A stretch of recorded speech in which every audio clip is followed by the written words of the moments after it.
Hello students, welcome back to my YouTube channel JT Balance Up. Clear your concepts and boost your score. So students, आज का हमारा video का topic है class 11 के basic accounting terms, यानी जो बच्चे स्टार्ट कर रहे हैं अभी अकाउंट्स क्लास 11 की और नए नए क्लास पे आ रखे हैं, उनको समझ में नहीं आ रही कि अकाउंट्स के अंदर कौन कौन से बेसिक टर्म्स होते हैं, वो टर्म्स की मीनिंग क्या होती है, कैसे हम उसको यूज़ पे लेके आएंगे। तो वो सब आप इस वीडियो पे अपने सारे कन्फ्यूजन को आप दूर कर सकते हो। ठीक है, तो चलिए स्टार्ट करते हैं आज की ये वीडियो। तो हमारे पास है आज बेसिक अकाउंटिंग टर्म्स, और कुछ अकाउंटिंग टर्म्स हम यहाँ पे यूज़ करेंगे जो हम फॉर एक थ्रू आउट द ईयर हम क्लास 11th पे इसको हम यूज़ करते हुए रहेंगे जब भी हम अकाउंट्स को सॉल्व करेंगे।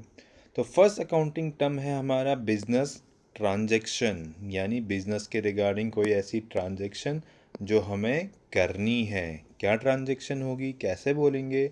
जब भी पैसों का कोई लेन देन होगा, यानी ट्रांजैक्शन ऑफ योर मनी, तो इन रिगार्डिंग योर बिजनेस, कि अगर बिजनेस के रिगार्डिंग कोई भी आपके पैसों का लेन देन होगा तो हम उसको क्या बोलेंगे? बिजनेस की ट्रांजैक्शन बोलेंगे। एग्जाम्पल के रूप में यहाँ पे देख सकते हो, गुड्स परचेज रुपीज़ 5000, आपने अपने बिजनेस के लिए गुड्स खरीदे 5000 रुपये के, तो ये आपके लिए क्या होगी? बिजनेस की एक ट्रांजैक्शन हो गई। ठीक है, तो ये था हमारा first term, business transaction of accounting basic term. The second one is capital. अब देखो सेकंड वन क्या बोल रहा है हमें? कैपिटल।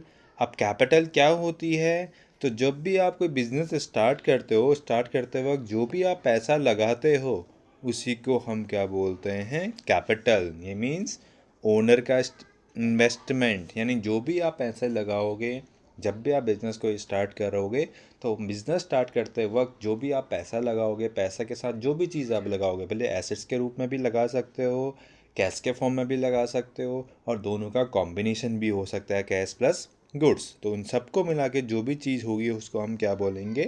कैपिटल। तो ओनर ने लगाए 1 लाख रुपए, तो 1 लाख रुपए जब आप बिज़नेस स्टार्ट करोगे तो 1 लाख रुपए आपकी क्या बन जाएगी? कैपिटल बन जाएगी। The next one is drawing. अब ड्राइंग क्या होती है? जब कोई ओनर अपने पर्सनल यूज़ के लिए बिजनेस से पैसे निकालेगा या गुड्स निकालेगा तो हम उसको क्या बोलते हैं? यहाँ पे हम बोलेंगे उसको ड्राइंग। ये नॉर्मल ड्राइंग नहीं है, ये अकाउंट्स की ड्राइंग है। तो अकाउंट्स की ड्राइंग का मतलब होता है एज ए ओनर आपने 1 लाख रुपए बिजनेस में लगाए, अब आपको रिक्वायरमेंट पड़ गई 10,000 रुपये की। अब 10,000 रुपये आपके पास अभी है नहीं, तो आपने क्या किया? उस 1 लाख में से 10 रुपये, 10 लाख रुपये, 10,000 रुपये निकाल दिए। तो 10,000 रुपये जो आपने निकाले हैं 1 लाख में से, वो आपकी क्या कहलाई जाएगी? From business point of view it's drawing. तो बिजनेस पॉइंट ऑफ व्यू से हम उसे क्या बोलेंगे? ड्राइंग बोलेंगे। बाद में आपको रुपये क्या करने पड़ेंगे? वापस करने पड़ेंगे। ड्राइंग की सिंपल सी मीनिंग होती है आपने क्या कर लिया? अपने बिजनेस से ही आपने क्या ले लिया? लोन ले लिया, तो हम उसको क्या बोल देते हैं? ड्राइंग बोल देते हैं। Next one is asset. अब एसेट्स क्या होती है? तो एसेट्स वो होती है बिजनेस के लिए जिससे हम क्या करते हैं? अपने बिजनेस को रन करते हैं, जिसकी वैल्यू को हम क्रिएट करते हैं, या जो बिजनेस के पास होता है जिससे हम बिजनेस को क्या करते हैं? हम रन करते हैं। जैसे मैंने कोचिंग सेंटर खोल रखा है, तो मेरी कोचिंग सेंटर के अंदर मैंने क्या किया होगा? फर्नीचर रखा है, मैंने टेबल्स रखे हैं अपने, ठीक है, बोर्ड्स कर रखा है, ठीक है, कंप्यूटर क्लासेस या डिजिटल बोर्ड लगा रखा है। तो ये मेरे लिए क्या बन गई? ये मेरे लिए बन गई एसिड्स। इन सभी को यूज़ करके मैं क्या करूँगा? अपने बिजनेस को रन करूँगा। तो यही मेरा क्या होंगी? एसिड्स। तो ऐसे ही आपके बिजनेस के रिगार्डिंग जो भी आप बिजनेस करोगे उसको, बिजनेस को चलाने के लिए आप कोई मशीनरी परचेज करोगे, फर्नीचर परचेज करोगे, व्हीकल्स परचेज करोगे, तो ये सब आपके लिए क्या हो जाएगा? आपका एसिड्स हो जाएंगे। ठीक है, और आपका कैश भी आपके लिए क्या है? एसिड्स, क्योंकि कैश से भी आप क्या कर रहे हो? अपने बिजनेस को आप चला रहे हो, अपने खर्चे पूरे कर रहे हो। ठीक है। Next one is liabilities. अब देखो लाइबिलिटीज़ क्या होती है? लाइबिलिटीज़ का मतलब होता है जो बिजनेस को देना होता है, यानी जो आपकी रिस्पॉन्सिबिलिटीज़ बन गई। ठीक है, यानी लाइबिलिटीज़ का मतलब होता है दायित्व। दायित्व कब बनता है? जब आपकी रिस्पॉन्सिबिलिटी बनती है। तो जब आपने किसी से लोन ले लिया या किसी से आपने उधार पे सामान खरीद लिया, तो ये आपकी रिस्पॉन्सिबिलिटी बन जाती है कि आपने वो लोन के पैसे भी वापस करने हैं, जिसने उधार पे सामान ले रखा है उसको भी पैसे वापस करने हैं, यानी पेमेंट करना है। तो वहाँ पे आपकी क्या बन जाएगी? ये लाइबिलिटीज़ बन जाएगी, तो हम इसको बोलेंगे liabilities. Next one is revenue. अब रेवेन्यू क्या होता है?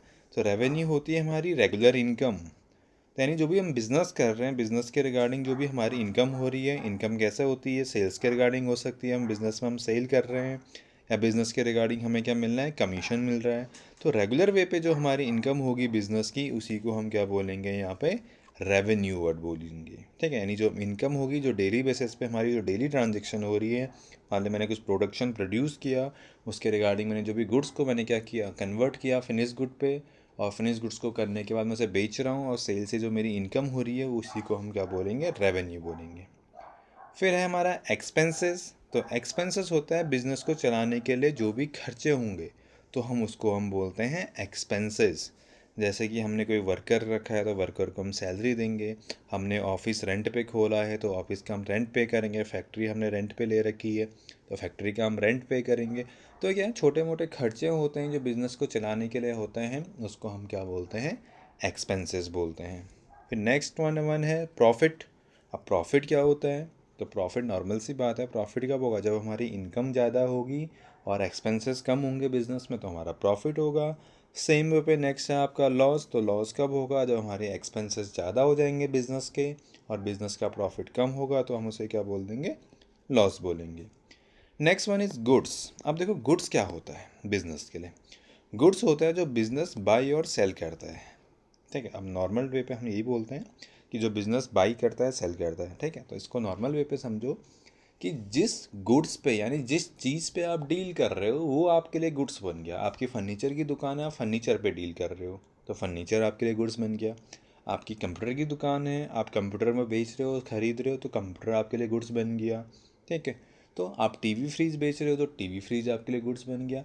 यानी जिस पे आप बिज़नेस कर रहे हो उसी को हम क्या बोल लेते हैं, गुड्स बोल लेते हैं। तो ये बिज़नेस टू बिज़नेस क्या हो जाता है, गुड्स की वैल्यू क्या हो जाती है, गुड्स का जो डेफिनेशन है चेंज हो जाती है।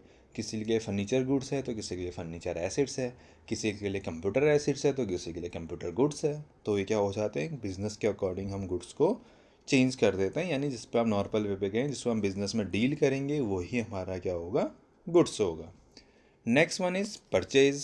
अब परचेज़ क्या होता है, परचेज़ नॉर्मल सी बात, जब हम किसी चीज़ को खरीदेंगे तो हमारे लिए क्या हो जाएगा, वो परचेज़ हो जाएगा। तो हम बिज़नेस में क्या खरीदेंगे, गुड्स खरीदेंगे, रॉ मटेरियल खरीदेंगे। तो रॉ मटेरियल को जो परचेज़ करेंगे, क्योंकि हमने गुड्स पे कन्वर्ट करना है फिनिश्ड गुड्स पे, तो हम उसे क्या बोलेंगे, परचेज़। फिर जो गुड्स हमने बना दिया उसी को हम क्या करेंगे, सेल करेंगे। तो हो हमारे लिए क्या हो जाएगा, सेल्स हो जाएगा। गुड्स बेचना ये हमारे लिए सेल्स हो गया। स्टॉक। अब देखो स्टॉक क्या होता है, स्टॉक होता है बचा हुआ माल। इस स्टॉक को हम कहते हैं इन्वेंट्री। तो हम इसको स्टॉक की जगह यहाँ पे हम इन्वेंट्री वर्ड भी यूज़ कर सकते हैं। तो इन्वेंट्री का मतलब भी क्या होता है, स्टॉक ही होता है। तो अगर हमने 100 गुड्स बना दिए, यानी 100 गुड्स बना रखे हैं, उसमें से 40 गुड्स हमारे सोल्ड आउट हो गए, यानी बिक गए, सोल्ड हो गए, और 60 गुड्स अभी क्या है, रिमेनिंग है, बचे हुए। तो बचे हुए गुड्स को हम क्या बोल देंगे, स्टॉक बोल देंगे, या फिर हम क्या बोल देंगे, inventory. Next one is debtor. अब डेटर क्या होता है, डेटर जिन्होंने उधार पे गुड लिया, यानी जिसको मैंने सामान उधार पे बेचा, जिससे मैंने पैसे लेने हैं इन फ्यूचर।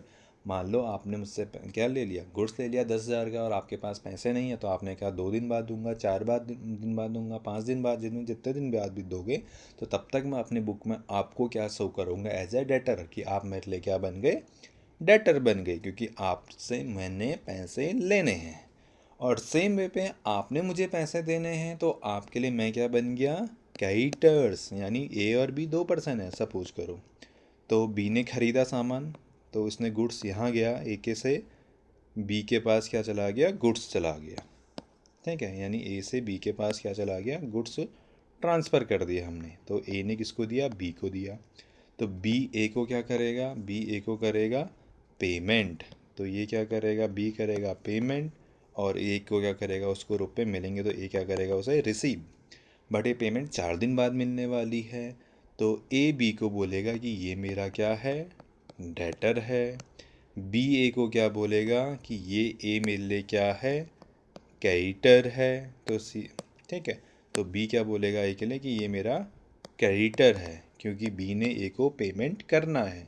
तो बी इसको क्रेडिटर बोलेगा, ए इसको क्या बोलेगा, डेटर। यानी दोनों आपस में एक दूसरे के लिए क्या बन जाते हैं, डेटर और क्रेडिटर्स। तो सिंपल वर्ड पे जिससे पैसे लेने हैं वो डेटर, जिसको पैसे देने हैं वो आपके लिए क्या बन गया, क्रेडिटर्स।